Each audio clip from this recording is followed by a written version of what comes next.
Welcome, everybody. Hello.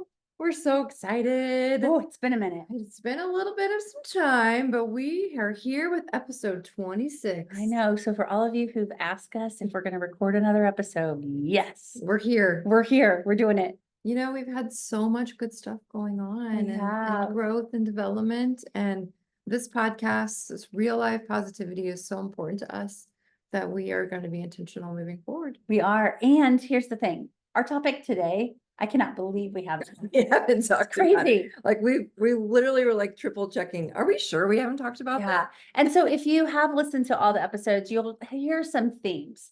You'll hear, because we've talked about this tool that we're going to talk about today We have. in several different ways, but we've never just addressed it head on. So here we go. It deserves its own glory. It does. Its own topic. It's that much of a daily thing for you and I. So It is. without further ado, what are we talking about today? We have the topic of get to versus have to. It's hilarious. It's like a good friend. Deep sigh. It's like a good friend. Okay. So just this everyday strategy So that what are I we talking know about? you and I use all the time. So let's talk about it. What is it? What is it? It is a really simple question that I will check in with myself about when I'm being grouchy. That's not the official definition at all. But if I'm being grouchy, I will ask myself, did I say I have to do this or do I get to do it? It's a really good. And so that's what it is in my world. And I know you use it a lot. too, Oh, the same way. 100%. Yeah. Yeah, I think that is a great way to define what it is that we're going to be talking Yeah. about today. So a lot of times I think with positive strategies, we look at them, I mean, and this is so proactive. So it's like, oh, it's something we do that to prepare ourselves. But this particular tool, I find I use most effectively reactively because I'll catch myself saying, I have to blank, whatever that is. I have to get the laundry done. I have to make this call. I have to go to the store. I have to. And as soon as I catch myself doing that, everything's going to be just harder. It's silly. So then it's like, okay, I could just reframe it. Like what I say is like put a sticker over the gas gauge and just hope we have enough gas. Well, yeah, because you're still going to need to go to the store. Yes. And do laundry. Yeah. And have the meeting. So I could just be like, I'm gonna fake it till I make it. I love going to the store. Let's go right now. Actually, though, the reality does not sound like you at all. It doesn't. The reality is, though, as soon as I ask myself, did I say I have to? Wait, I get to. Why would I get to do this? Because I get to go to the store and get food for my family. I get 100%. to, spend that time, whether if I'm going with Carl, I get to go with Carl. I get to whatever I'm getting to do there, whatever I'm grateful for. It's a game changer. Yeah, because that's what I'm hearing you say. And that's what we use there is gratitude. Yeah. Like, and I think it's just, it can be, I think why this is so tricky is because of how you were saying that, like, we just get to living. Yeah. We get going. And it's really normal. It is. We're on a track. We have things to do. We've got things we're gonna get done. I know. And so those aren't gonna go away. Yeah. And so are you pausing enough to catch your attitude as you're going into those things? Because if you're finding yourself like just not enjoying any of that, I mean, that's what we're trying to do. Yeah. And it's really common, I think, just to be like, even, and I think we'll get into it a little bit here, talk about like kids doing it, even like, oh, I have to, and like, sometimes it's things they love to do. It's like socially normal, but there's still kind of have that. Yeah. There's a grumble there. Because I'm not necessarily saying we're going to have to, well, I have to, but get to enjoy doing laundry. Right. Because I don't want to be unrealistic. I think the real life positivity piece of that is that some people are more naturally positive. You are a very naturally positive person. Thanks. I like to think of myself as a naturally positive person, but even for somebody who doesn't necessarily look at the world as a glass half full or whatever you would say there, the strategy, the skill set of catching their thoughts and self-assessing and saying, wait, what am I grateful for about this? Yeah. Is a game changer, because there's always going to be things we have to do that we don't want to do. Absolutely. And I do think too, it's a good point in the conversation to put a little asterisk there that says sometimes it's hard to find anything grateful about something you have to do. There are things in life that people are going through that are hard and it's a have to. And the strategy still exists, even in those things. It may not totally swing it from a have to a get to, but gratitude still shows up and makes things easier. So I'm glad we're talking about this Me today. too. It's such an important topic. Yep, it's a good thing. And that's really our why, because it's a game changer. It's a game changer. It really does. I mean, I think about, we want kids to want to go to school. We want teachers to want to go to school and teach kids. We do. We want families to want their kids to go to the school that they go to. And, if we start practicing I have to go to school, what's that going to look like for a real world experience? Okay, now I've graduated from school and I have to go to work.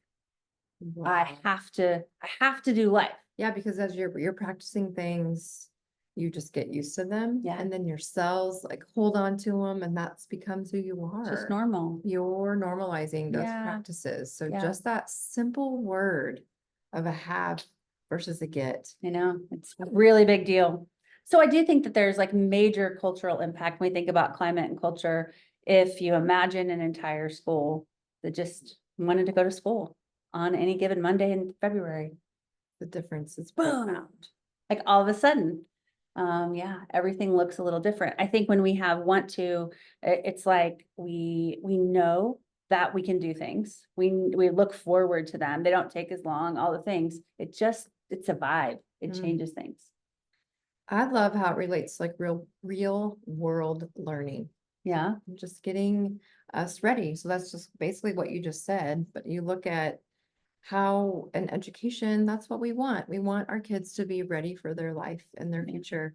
So if we could teach them these simple things, like as an adult, what in the world? And just make it normal. Because I do think that we kind of annoy people who don't think of it that way right now in our lives, maybe. But not us. But I mean, that's kind of different socially. Yeah. To approach something like, oh, I'm just grateful that, Amy, do you think that can be perceived as like toxic positivity if someone's going to do that? I do. On a regular I think it can be basis? perceived that way. I just want to make it known that I think it can be toxically negative to just be grumbly all the time. No, that's true too. So that's my perception of that. But I mean, we are all about just feeling confident. And so Yeah. I do think I hear you though. I mean, this practice, especially outwardly in society, could be perceived as a little bit like, are you serious? Yeah. So I think it takes some bravery and some self-confidence to be able to shift that. Yeah. If that's what you want. I mean, you guys, these are choices. That's right. So we're That's right. encouraging the choices. That's right. That's right. So if you have never heard us talk about want to versus get to, or you've never, or get to versus have to, I've never heard us talk about the practice of want to. It is the first practice that we unpack when we unpack the I am noticed cycle. Yes. And so when we teach kids that, we don't have to teach them very much there. We just have to remind them that they have choice. I wish I could I wish we could cut to a video right now and we could just show you a so you can classroom. see kids acting it out. Because when we ask them, they go right to it. They just know. They know. I mean, I could do it right now, I guess, but if we ask a kid, if you're not watching it, what's about to happen is I'm going to drip in my seat, like all the way down. They're just like. So that when we ask them what do they do that? Well, like, okay, so if you don't want to be here, what does that look like? Yeah, they just drip right out of their seat. Kids have fallen on the ground. Or they're like, oh, yeah. And that's kindergartners. So we don't have to prompt them. We don't have to give them we don't have to say, know what it is. Use your nonverbal skills. We don't have to do any of that. We say, what does it look like if you don't want to do something or if you have to do it? Drippy. Just Absolutely drippy. Dripping with, like you said, grumble, attitude. Yeah. Just, and so that can feel exaggerated, especially because that can feel contagious. So it is contagious. So then we say, what does it look like when you want to do something? Oh, and then they just sit up in their seats and their posture's good and they're leaning in and they're excited. And they're smiling at each other. We got more smiles. We'll have kids like walk in and like high-fiving each other. Yeah. Yeah. And we've seen this in like secondary too. Like there's just like a natural vibe of like, I think as the kids get older, they're playing it cool a little bit. Sure. Like elementary kids are just more willing to exaggerate that role play. But the older kids, there's just like an essence of goodness there. Yeah. So then a lot of times in that secondary space, just asking kids, can you try to reflect on what it looked like this morning when people were walking into school? Did people look like they wanted to be here or they had to be here? Yeah, most people are. on And phones. it's interesting. Yeah, Mhm. it's not necessarily that it's always this extreme positive or negative. Right. There's a lot of just kind of neutral space there. There's, But it is exceptional to choose to want to be there. And this is another thing I love about that. We talk to introverts and extroverts, right? We talk to all different kinds of people. Want to, like, I get to be here does not have to be over the top. wow, Does not have to be big smiles and cracking jokes, and it's a universal thing. it can be very subtle. It's just pleasant. It's just, I'm ready to engage. Let's do this. I made eye Yeah. contact with you. I'm ready to do today. I love that, Uh, actually. or I contributed. I contributed to the community. I said hello, or I answered your question, or it's just, it doesn't have to be the same thing. And we all have different ways of showing up and expressing our want to. But I think what's interesting is people know it. Yeah. It's just almost energetic. Yeah. Yeah, it's and I mean, that's just like, that could work in just walking in the building. Yeah. It works like when the kids are taking a test. Yeah. When they're talking to a friend, that they're maybe going to lunch and there's something on the menu that they don't like. Yeah. But then they are reminded like, oh, I get to go to lunch today. I mean, it's just works in almost every scenario in Yeah. the school setting. It does. And for personal life too. Yeah. And it works for adults too. And there's always something to be grateful for, even when things aren't ideal. Right. You know, and so I think that's an important piece to it as a strategy. So I think one thing that I hear us doing a lot lately is saying, like, this isn't just a good idea. Mm, There's value in this. It's Yeah. this isn't just a good concept. Here's the skill set. Here's the way to do it. yeah. So what that shift looks like for kids, strangely, is really similar to what it looks like for adults. And it's It is. the same skill set. So like thinking about adults are better at faking it. Like, and I will, like, We're right here. I was gonna say. Right. I raise mean, my I've hand. got a pretty good game face. And so I was just asking you if you'd heard Taylor Swift's new song, you know, she's like, Mhm. I will fake it even with a broken heart. Like, you think about somebody performing at that level, and it's like she's showing up all the time, and the crowd expects her Yeah, to put that face on and perform that. And even when she's got hard stuff going on. So, okay, that's an extreme example, but it's real it is. all the time. I think, and especially for leaders, we're making it so that we have to show up Yeah, and look like we want to be there. absolutely. And I think this is so passionate, I think, for you and I, because we've helped each other in this practice. Yeah. Like if we would catch one of us saying like, I have to do this. Like, Yeah. "Ooh."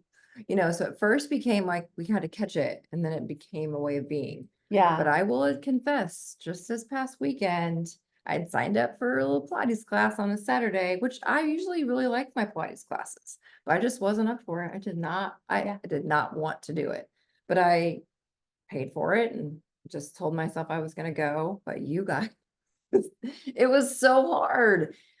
I got there and I don't know, I just wasn't into it. I just didn't have a good attitude about it. So I was like going through the motions. Actually, some of the motions were so difficult for me. I don't know, it just was not in flow. Typically things for me are very easy and They are. light and joyful. And I'm like, hey, everybody, hey, how's it going? But I was just like, I was drippy. You were Like drippy. the kids were showing and Did you know you were drippy in the moment? I did. And I was like, but I'm here, Yep. so like for me, I don't get like that very And would often. anybody else have thought you were I don't think grouchy? anybody would I have know, known because I I was know. pretty quiet, which probably is my indication that I'm not wanting to do something if I'm like more quiet about it. Yeah. So anyway, long story short, so in the Pilates classes, there's these levels of difficulty. Mhm. And so she had said to put like a red and a blue. And so I'm like, I was used to that. Well, lo and behold, I had a green on there too. So Which made it way harder. which it was very difficult because I had a Ah. green on there, but I didn't even know it. And so the lady was like, oh, I'm so sorry. I'm like, well, I just thought it was my attitude. But I do think my attitude contributed Yeah. to me not paying attention to details or to just Yeah. like, who cares? Just as Like, you're hard. like kind of, it's interesting. there's a little bit of self-fulfilling prophecy, like this is going to be hard. And then it was hard. And there it wasn't was. any Yeah, space, not to be like, to criticize you. We're all do this. Like sure, there's no more space for us to get curious. right, There's no space for us to say, what do I need here? Because we're just like, well, I knew it. yeah. This It, is it this was, is what it is. it was a moment where I was not at my highest and best self, Yeah. and I knew it. And then once I figured out like the green Yeah. thing, I was able to like take a breath. Yeah. I really was grateful to be there. And Yeah. I was grateful for the instructor, and Yeah. I was able to shift so easily. So it was just like me being vulnerable and I awareness. want to acknowledge that like that example is simple and easy, and it's not by any stretch of the imagination the hardest example in your life where you've had to have Sure. to get to. Sure. And so real life things happen. And I appreciate you using that example because hopefully no one was triggered by it. No, it's kind of a neutral example, But it I was think we can all relate to relatable. the example Yeah. and go like, oh, there's a thing in my life that I didn't really want to talk about, but I know that shows up there. Yeah. That's real. And I've been, or I know a time in my life where I lived on that adrenaline versus that natural flow of energy where I was just faking it. And that is so not what this is. But what is interesting about the needing to have a game face on is even if I am needing to fake it a little bit or have a game face, get myself together, thinking about what I'm grateful for still fuels me. You bet. It is fuel to the soul. Absolutely. So a lot of times kids will say, there's nothing to be grateful for about this, like, okay, well, are we in a climate controlled room? Yes, we are. Okay, cool. Are you glad we're in this air conditioning instead of sitting outside in the heat, or in this heat instead of sitting outside in the freezing cold? Did you get breakfast today at school? Did you get lunch? Does your teacher love you? Yes. Are you sitting by your friends? Sometimes when we're in a bad mood, it seems like the answers to all those things are no. And it's true for us as adults too. It is. It really is. But making that choice is really a big deal. It's really empowering for me. So how do you do that, Amy? How do you find the gratitude for yourself? Like, so what are some strategies we could leave here today with? Yeah, I think that the first part of it is self-awareness. Absolutely. So if I catch myself just owning it instead of trying to brush it off, or if I catch myself giving myself some grace, because that means I've probably been moving so fast that I didn't even know. I've been going and I've gotten some momentum going in the wrong direction. And so I'm like, okay, I just need to slow down. I need some more margin in my life. So the first strategy I would say is some margin. And then the second one would just be to ask myself what I'm grateful for. I'm a people person, so that's always going to be the top of my list. Yeah. But if let's say, very, very unlikely, but let's say that there's no people around me that I'm grateful for at the moment, I will go to the basics. I am so grateful for the trees have green leaves. I'm grateful for the sunshine. I'm grateful. I mean, I will go to the common denominator and think about what I'm grateful for. That's really rad. It's pretty radical. You guys, Our last episode it being was radical. It was a challenge for me. Oh, you got to use your It was a challenge for me to use the word rad today, and I got to And do you got it in our in. podcast. That's a good nod. We had a friend just say that. That's a great I word. was like, Rad. I'm gonna use that word. Wait, work it in. I thought you were talking about radical kindness, which is our last I think it's an episode. expansion of radical. That is amazing. I am gonna borrow stuff, that. I love that. And I love us. Yeah. And I love you all for tuning in today. To be Absolutely. able to just have this conversation with us and to Yeah. pick back up with our podcast. I And love it. I appreciate you all. And I hope that if you could just slow down enough, it's not like a major slowdown, it's just intentional Yeah. pause of gratitude Yeah. and using the language of I get to do this versus I have to do this. Yeah. I think Yeah. it's going to make a difference in your life. I really do. Me too. Thank you guys Yeah. for tuning in. Until next time, we'll be back soon. Bye. Bye.